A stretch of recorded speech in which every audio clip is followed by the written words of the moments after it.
हिरवे बटाटे आहेत ना ते आपल्यासाठी अतिशय घातक आहेत. म्हणजे या हिरव्या बटाट्यामध्ये 2 घटक असतात, ते म्हणजे क्लोरोफिल आणि सोलेनेस. यातला क्लोरोफिल हा घटक आपल्याला माहिती आहे तो घातक नाही आहे, परंतु सोलेनेस हा जो घटक आहे हा आपल्यासाठी अतिशय घातक आणि न्यूरोटॉक्सिक आहे.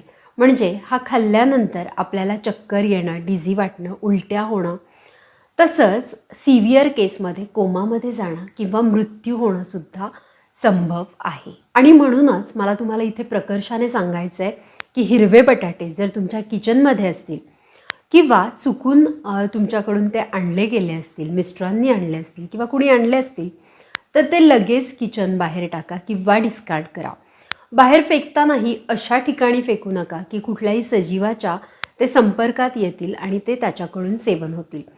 म्हणून असे बटाटे लगेचच डिस्कार्ड करा आणि अशा बटाट्यांचा वापर करू नका. एका संशोधनाप्रमाणे जवळपास अर्धा किलो किंवा 450 ग्रॅमपर्यंत असा बटाटा जर आपण खाल्ला तर आपला मृत्यू ओढावू शकतो.